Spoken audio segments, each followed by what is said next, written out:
In a world filled with information, where do you turn to get straight talk about retirement, investments, and your money? Lock it in to the longest-running financial talk show in Arkansas, and let us help you build the bridge between information and application. Real financial change begins right here, and it starts with you. It's showtime! Woo! On today's Get Ready for the Future show, how do you view your money? It can greatly impact the decisions you make about what to do with it. How reshaping the way you think about money can improve your financial future. This is the Get Ready for the Future show. Hi, everybody, and welcome in to another edition of the Get Ready for the Future show. We are glad to have you along today. My name is Scott Inman, along with John Shrewsbury and Tim Key, as we talk about the love of money today. You know, it's going to be a good show when we're bouncing along to the intro music, which we were. You didn't all get to see that. I guess nobody really got to see that. I'm really glad we didn't get to see that. We hope nobody saw that. And if Casey has that video, I will be having a long conversation with Casey after this show. Yeah, I hope nobody was listening to that, and Casey's not recording at the moment that we were doing that. But it was fun. Hey, we're going to have a good show today about and this is the jumping off point today is really about mindset, and we talk about that a lot on the Get Ready for the Future show. How you view things really affects your decisions. And I think this in all walks of life. This is not a show that is going to be intentionally a Bible lesson, but we do like to draw lots of education and lots of perspective from the Bible. And everybody knows this verse from 1 Timothy, and it's not Timothy Key, 1 Timothy 6:10, the love of money is the root of all evil. And that's one of the most common Bible verses I think people know. I do think it gets not only misinterpreted, but misquoted as money is the root of all evil, which is not correct. And there's a clear distinction there. Money is not evil. Money is not even the root of all evil. The Bible says the love of money is the root of all evil. So what does it mean to love money? And is money truly, possibly evil? No. I don't think money is evil. Money is an inanimate object. Yep. And, you know, people can be evil, and money can make you more of what you already are. You know, if you're a good person, it can make you a great person. You know, you can be a very giving person, and you can give, if you have a lot of money, you can give a whole lot of money. But if you're an evil person, or if you have evil intent, money can amplify that. And I think that's really the heart of where this verse comes from, Tim. Oh, absolutely. I think when Paul was actually saying this, he was saying it to a younger pastor and making sure that he realized, you know, what needed to be done for his church, and that the love of money would be the root of all evil. So if people were chasing after things that could really lead the wrong direction for that congregation. So I think it just amplifies, John, like you said. If you're good, that money, having more money can make you even better. I mean, a giver and things like that, but it can also make us do some bad things. Yeah, and I think that gets really misconstrued in our current culture, because there is a vein of our current culture that thinks anything that has money attached to it is just evil, period. It's just you somehow have taken advantage of somebody to get that money, and so you must have evil intent, or you must have evil ways of actually doing that, or whatever the case may be. And I just reject that. I don't think that's the case. Now, let's put this in terms of personal finance for just a moment, because I've done this for a while. I've seen a lot of things go on. And I think from a money standpoint, being successful with money is about, I'm going to guess, about 90% all up here and about 10% of what you have. Because I have literally seen people not have a great deal of resources, and they've actually become very successful with money. Now, I didn't say successful in terms of just, you know, they're not running a big company or something like that, or they're not ultra rich, but they have become successful at money, meaning that their lifestyle is such that it is very successful in that it provides what they want and what they need. And I think that's really where we need to bore into this, guys, is that psychological effect of how you think about money has way more to do with your success than picking the right investment, or having the right asset allocation, or having the right financial advisor, or whatever the case may be. And that's why we spend a lot of time here basically being money coaches and helping people to understand, and very much the analogy of an athlete and having a coach. The coach never goes and runs the play. The athlete does. But the coach is helping that athlete from a psychological standpoint understand the context in which they're actually playing. Yeah, and it's a big question, I think, with a lot of answers for different people on how you feel or how you think about money. Because I think there's a lot of people who feel like they don't make enough, they want to make more, they yearn for and strive for a better financial future, but they don't feel like they can. They don't feel trapped. They make bad decisions. They get into debt. They chase the keeping up with the Joneses mentality, whatever the case may be.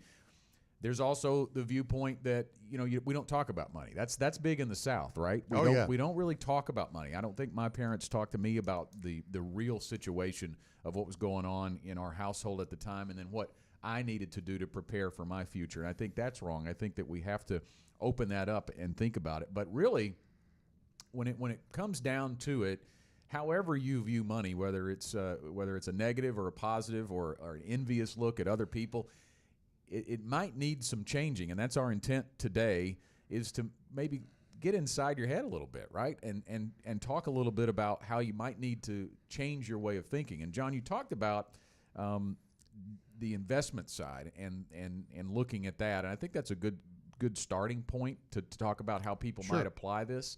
I think about the balance side of this first and foremost. When you think about preparing for your future and saving for your future, many people are in one of two camps, and rarely do they start in the middle. They're thinking about today, and that oftentimes is happening in your early life when you're trying to raise kids, build a family or raise a family, have a house, have a mortgage. You've got a lot of expense going on, and you're really just concerned with today. That does, I think, tend to change for most people as you get a little closer to getting the kids out of the house and starting to think about retirement. But maybe it doesn't. Maybe you're still living for today. So how do you view that, the balance of having fun today and paying for your life today with preparing for your future? Well, I want to share a quick story on that, because I was actually faced with this before I was a financial advisor. I was about 30 years old when my father developed colon cancer. It's 2004. And he has survived. He's still with us today, but that was obviously a real touchy moment in our lives. And at the same time, my co-anchor from the news, Kate Sullivan, had given me a book to read called The Millionaire Next Door. Now, that was if you don't know what that book's about, it's basically creating a template or it's a survey of people who were millionaires, and this was written in the 90s, I think, so it's been around a while now and probably needs updating. But at that time, it was a survey of people who'd become millionaires in the United States, and what was the typical millionaire like from a lifestyle perspective. And the overall results of the book there, John, were that they didn't make a lot of money. They didn't really have a high income. They lived beneath their means. That was the overall takeaway there, is they didn't have the biggest house on the block. They shopped at Sam's for their clothing. They sacrificed to get to be a millionaire. So here I was faced with, on one hand, reading this book and going, if I want to become a millionaire, I've got to sacrifice and do without, and then seeing the possible mortality of my father at the same time and going, well, what if I saved all this money and prepared and became a millionaire and then I die at 61 years old, right? Yep. So that created the balance for me. Both are necessary and both are realities, but I think the takeaway for me was it is better to prepare for a long retirement and it not happen than to not prepare for a long retirement and it happen. Yeah, I clearly agree with that, and we face this discussion all the time in our meeting rooms here at GenWealth. We will show them their GenWealth Ready to Retire process and the Income for Life model, and the Income for Life model shows usually a pretty significant income over in their 80s, at least in dollar amount, Tim. And we always get the question, well, why do I need all that much money when I'm 80 and I can't do anything with it, or whatever the case may be? And we have to explain to them that's really not all that much more money than where you started with. It's just inflation adjusted. And people oftentimes can't see the need for looking that far into the future and preparing well for that. Yeah, when we take inflation into account, $6,000 today may be $9,000 or $10,000, 15 or 20 years from now. And I think, a lot of people say, well, I'm not going to need that much money at that time. And we do change the way we live throughout retirement. When you first retire, if you're retiring healthy and on your own terms, you're in the go-go years. I mean, you're able to go and do things. You're taking those vacations, going to see those grandkids, or doing all kinds of different things with them. And then you kind of got the slow-go years when health is starting to catch up with you, and then you got the no-go years. And we kind of joke that sometimes it's those no-go years is just sipping iced tea or lemonade on the front porch, but really healthcare expenses are what's going to take most, or could potentially take most of your income. And so you do need to make sure that your income increases over time. And we also plan out to age 90 in our retirement process. And we have a lot of clients that say, well, my parents passed away in their 60s or 70s, I'll never get to 90. But if you do get to 90, I think you still want to have money in your income plan. And so we want to make sure you never run out of money in that plan. Yeah, Janet and I were fond of saying early on as we began Gen Wealth, look, we want to plan as if you're going to live to age 100, because the thing we don't want you to do is to come in at age 90 and having run out of money and take your cane and beat us in the head with it because you didn't have enough money to sustain yourself. And I think oftentimes people have this FOMO, this fear of missing out. Could I've spent all of my money better in my early years? Yeah. And maybe you could. Yeah. There are some things there are some tactics that we can employ to help you with that. But you do have to realize the effect of things like rising healthcare costs and inflation that do have an impact on how much you spend now, because it's always prudent to put away for what you might not expect in the future. Well, the point here, too, is the mentality of coming to terms with what life is going to be like when you are older is very difficult. And that, I think, does inhibit people from saving for retirement or creating financial independence, because they want to do things when they're young and able, and they think of their older self as not being able to do that. But you're really preparing for a time that maybe when you can't work, because what if you can't work and you do need to provide an income for yourself, or you don't like your job anymore? I mean, how much of that has happened during COVID and the pandemic and things when people have just come to the end of their rope? We've met with a few of those people, right, Tim? Is it, look, things have changed at my job. Maybe it's technology that I can't keep up with. Maybe it's just the being at home all the time and having to do everything on the computer and not being able to interact with people. A lot of people are finding that they don't want to do that job anymore. Can you create a partial retirement income through your assets and still work and have some part-time income? So there's all kinds of reasons that you need to prepare for retirement that's not necessarily fun to think about.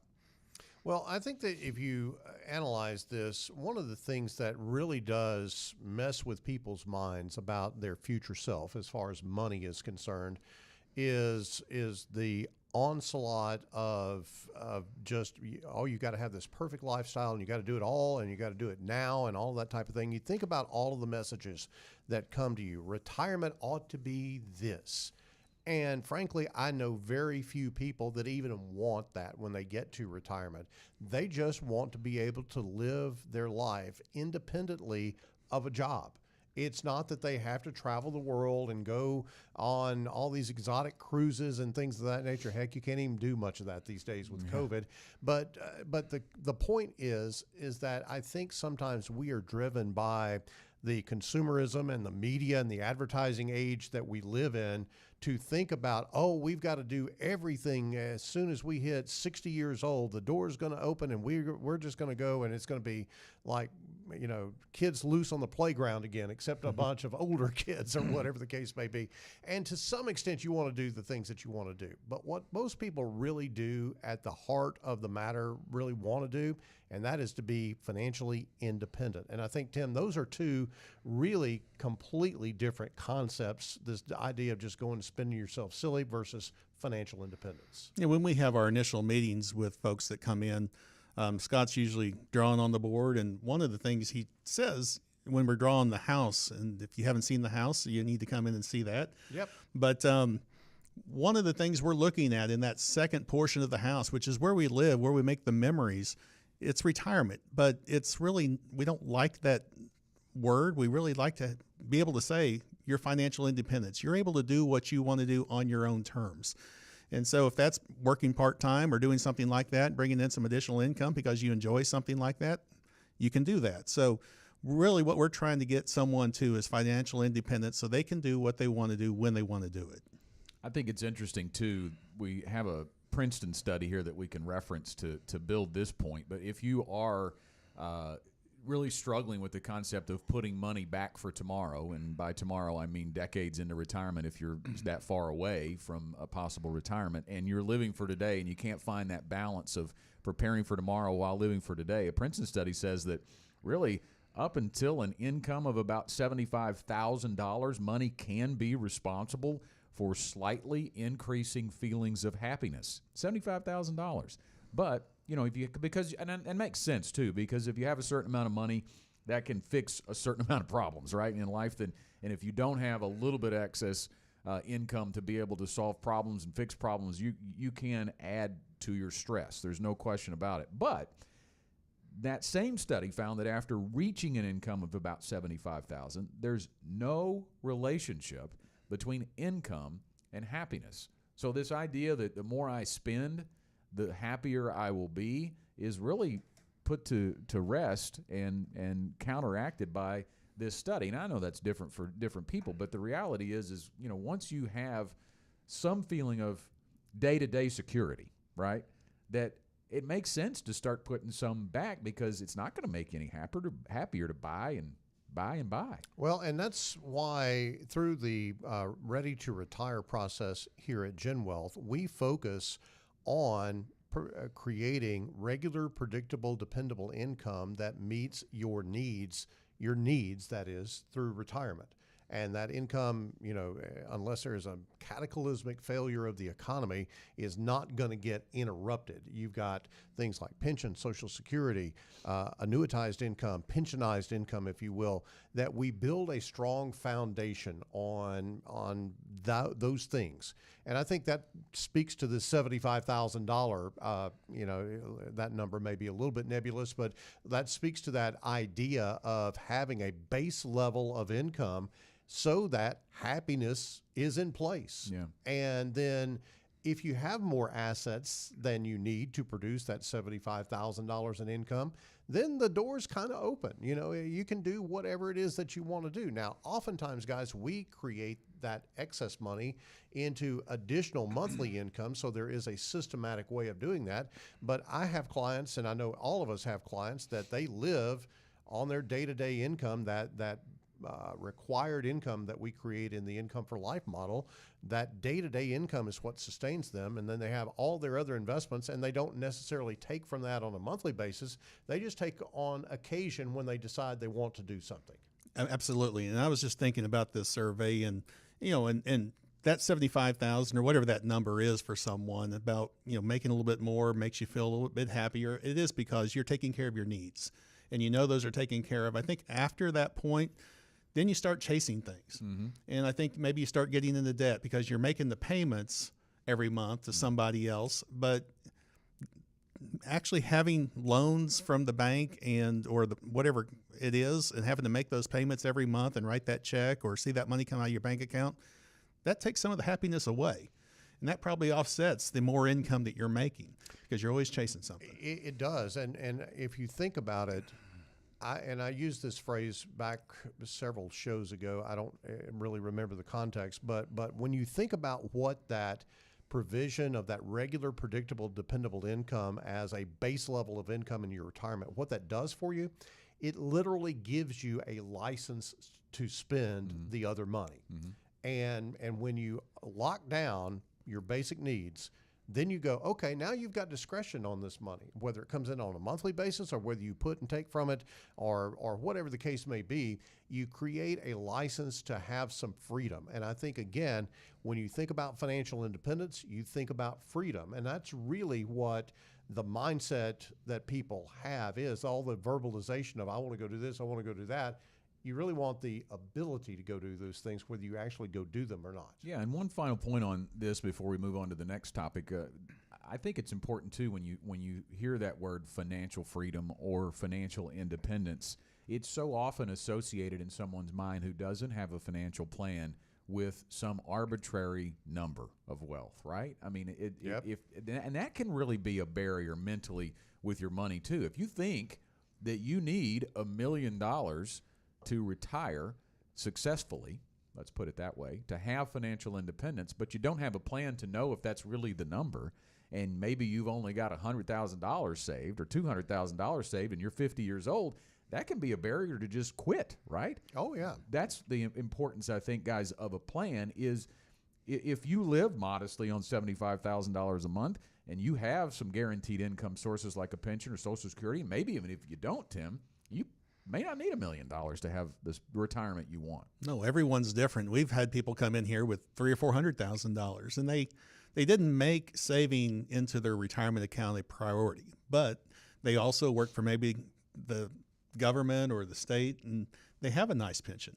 And that pension, they paid into that throughout their retirement from payroll deductions as well, but it's coming from a different angle. And so if that pension along with the Social Security is enough to cover your necessary, required expenses, then the extra $300,000 or $400,000 or whatever you've accumulated, that's that extra you can go and you can pull from time to time to take those family vacations or do those house remodels and things like that. And you're taken care of. You do have financial freedom and financial independence.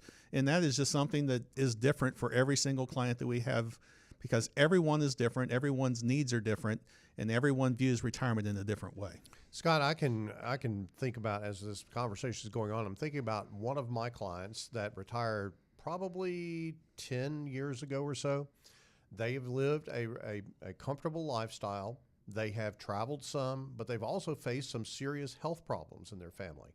But they are literally, and as a result of good markets during this time and what have you, and good strategies and all of that, they are literally better off today than they were when they retired. And so, but they're very comfortable and they're very at peace with where they are financially. And that's really where I think a lot of people can find that happiness. And I think that that's where maybe this whole idea about how you feel about money comes from. And it is literally one of those things that if you plan well, your chances are much higher of having that degree of comfort and peace of mind and financial independence than if you don't have a plan at all. If you just kind of hope that it'll all work out, or hope that you hit some big stock, purchase or whatever the case may be, you're always going to be on edge about that because that's just where you live. But if you actually plan well, you can live well. We began this show talking about the verse out of the 1 Timothy, the love of money is the root of all evil, but money itself is not evil. Money is neutral. Your financial plan is neutral as well. It's putting numbers together so that you know how much you should be saving, how you should be investing those savings to reach a goal in the future to provide an income that is unique to you. You define it, both from the guaranteed income sources that you'll need and from the desired income in retirement. And that is built at Gen Wealth no matter where you are along the journey. We can help you get there. So the other part of this is okay, maybe you've recognized that. You don't have a problem with balance. You know that you've got to prepare for your financial future in some way. Maybe you even have a financial plan that kind of gives you an idea of that roadmap. Let's talk a little bit about how the way you view money can affect your investment decisions, because we work, guys, with a lot of people who are coming to see a financial advisor for the very first time. They have been running the show for themselves all along the way. I do think that it is pretty much human nature that as you get closer to retirement, you do begin to realize, I don't really know how this is all going to work, right? I've stuck money back. I've done okay with throwing it at this investment and that investment, and then when I get to needing to spend it and making it last, that's a whole different ballgame. And we'll get to that possibly too. But the idea of choosing investments and how you view money can affect that can be one of two ways, I think, and we're going to take the extremes of that. Either it can cause you to have the casino mentality, right? Because a lot of people think they're looking for that big, fast, quick hit, and it's about chasing returns, and that can filtrate all the way down to a lot of things. But you think about how you can make the wrong decision with your investments if you say, hey, man, I got to go get me some of that crypto because it's going crazy, right? I can triple my money in 2 days, right? Yep. That your viewpoint of money affects that. Clearly, it does. And, Tim, I think the most common thing that we see here amongst a lot of our clients here in the South is that they have worked hard and they built it up and they don't want to lose it. So they have this tendency to go very conservative. Yeah, that's the extreme end from the crypto side of things is that, every dollar they make and every dollar they put aside, they don't want to see that go down. And it's really going down in their account, even though the balance isn't going down because of inflation. They're losing buying power. But it is that they are conservative. They are either in the money market account or some bond accounts and or funds and things like that. And it's just really restricting the potential of what they can do, especially if they've got time. And so we do have very conservative people come in here. Scott and I just met with somebody last week, and we were talking about the balance of his account at December 31st. And we said, well, that might be down a little bit now just because of the way the market's moved the last few weeks. And he said, well, it hadn't moved. And like, okay, so we know that's in cash. That's in that money market account. So there's no risk there, but you are losing buying power over time, especially with we all talk about inflation right now at 5, 6, 7%. And so if you're gaining 0.5% or 1% on your money, and inflation's at, let's say, 6, we're losing 5% buying power. And so we are losing money. Yeah, and I think that the way that you've got to illustrate that to someone is to say, look, you've got let's call it a $6,000 income right now. What's $6,000 going to buy 20 years from now? And by the way, rewind the clock and think about what things cost today versus what they cost 20 years ago. You've got that whole paradigm happening throughout your retirement, and you've got to have a way to increase that. And so our philosophy here at Gen Wealth is we want you to take just as much risk as you need to take to accomplish your goals, but no more, because there's really not a need for you to do that.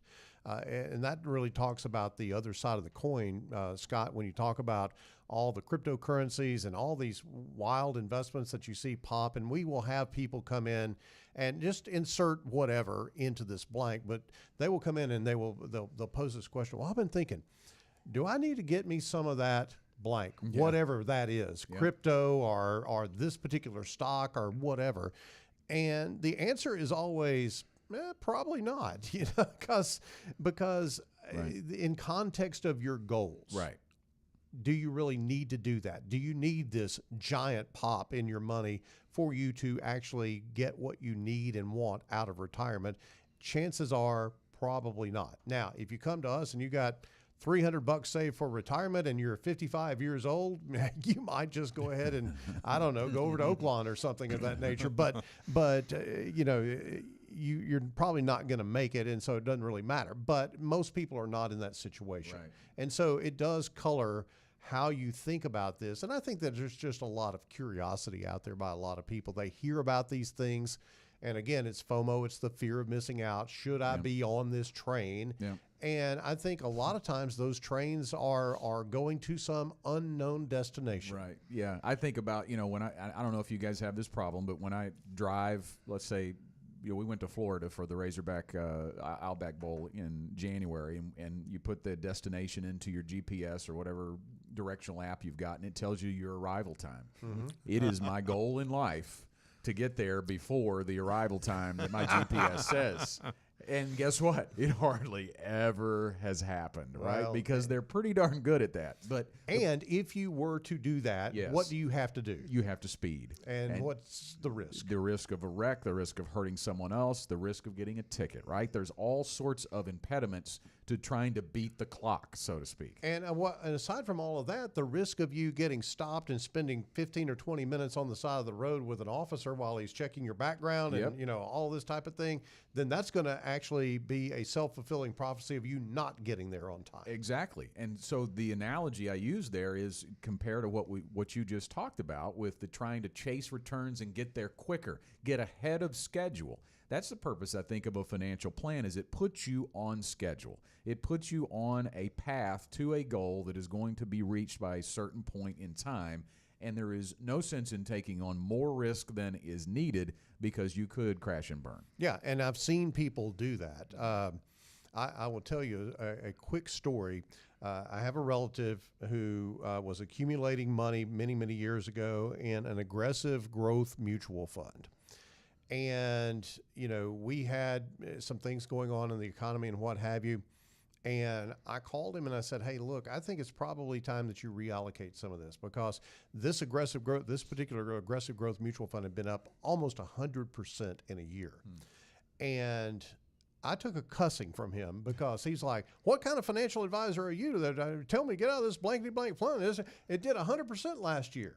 And I said, but that doesn't mean it's going to do 100% next year. Right. And then, so after a couple of months, I was able to prevail on him to move the money. And that was right before the dot-com crash. And the dot-coms had driven it up and the dot-coms drove it down. But I was able to prevail on him to move the money, and his fund that he was in went down by like 50% or something like that. Now, that was not necessarily anything that I did, but it was just pretty clear. Okay, look, you probably ought to take some money off the table here because you've had some great gains. I talked him into it over the course of a couple of months. You know what he said? He was telling somebody about it, and he said, best decision I ever made. And so that just goes to show you, you can, but had he gone on the path that he was going on with the recency bias of thinking about, okay, well, I just made 100%, I need to stick with this, then he would have probably lost about half of what he'd accumulated. Yeah, I think that's so important, though, Tim, when you talk about the return assumptions, right? We're going to put conservative rate of return assumptions into our plan. We want to do better. Many times we do, but the idea of coming in and focusing all on performance is really, I think, wrong-headed for someone if they're going to work with an advisor. Yeah, really for us, it's the results, making sure that you have the monthly income that you need. We are going to use conservative rates of return in our plan. Some people look at that and it's like, I could get more than that. Well, we're wanting to get more than that, but we don't want to have to keep our fingers crossed and hope the wind blows the right direction to make sure that we get the returns that you're wanting to get, but only the returns that we need. So if we can outkick our coverage and we get better returns, we're just going to be able to provide more income going forward than we thought we would. Scott, I will say this. If you are setting up your financial plan and all of your hopes and dreams and all of this type of thing on some rate of return that is outsized based on historical norms, then you very likely are setting yourself up for failure, because those things may happen in any given time period, but they won't happen consistently. If you look at the S&P 500, consistently the S&P 500 is done around 9 to 10% per year. Now, the S&P 500 last year was up 25%, but it's just not going to happen. And by the way, I love what our LPL Chief Investment Officer, Burt White, said about that. Did you see this tweet that he had this week? I'm not sure. He said, look, if losing 10% over a few weeks in the market in 2022 is not good for you, and you can't deal with that, then you probably need to give back the 25% gain that you had in 2021, because you can't have one without the other. And when you look at that, you have to think about that. How does that average out? And if your plan is based on something more than what the averages say that you're likely to get, you're probably setting yourself up for failure. Well, once again, our time is coming to an end. You heard the bell in the background. That is our bell indicating it is time for our closing thoughts, and we'll go to the other end of the table. Tim, we'll start with you. Well, it's kind of going around the verse that we started with is, that money is the root, the love of money is the root of all evil. And so my thought is money the root of all evil? And we absolutely know that's not correct. Money is amoral. It is neutral. But money is a tool, and that can be a tool in our toolbox. And having it available to us will make us more of whoever we are. So if we're very cheerful givers and things like that, we'll have that much more to give. We may get our name on a building or whatever it might be. We can do a lot of good things with it. But if you're tight with it, if you're squeezing that money, then it may just become, you're a bigger miser than you were before. But, money is one of those things that we can work with, and we need to have a plan and a purpose for it. Absolutely. And Scott, I would say that if you have a misconception about money, you may not even know it. And probably one of the best things that you could do is to sit down with a financial advisor and talk through this. One of the things that we do here at Gen Wealth is we have a conversation with you about your attitude about money and what you really want and need your money to do. And if you do that, then you can actually put together a plan that will give you the best chance that you possibly can to get toward financial independence in your life. But it does start with how you view money and what your expectations are. My final thought is a reminder about the many resources that are available to you for free from Gen Wealth Financial Advisors. Part of the Gen Wealth difference is we are education driven. You can find out for free if you're on track for the future you deserve and the legacy you want to leave by visiting 15minuteretirement.com or text the word checkup to 501-381-5228. Well, that's all the time we have for this week's Get Ready for the Future show. We thank you so much for being with us. For Tim Key and John Shrewsbury, I'm Scott Inman saying goodbye for now. Thanks for listening.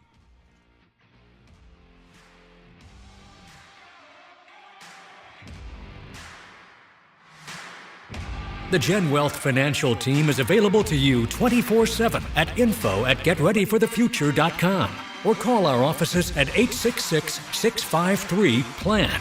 That's 866-653-7526. You should personally consult a financial advisor before making any investment, and no strategy can assure success. Gen Wealth Financial Advisors is an Arkansas-registered investment advisor with securities offered through LPL Financial, member FINRA SIPC.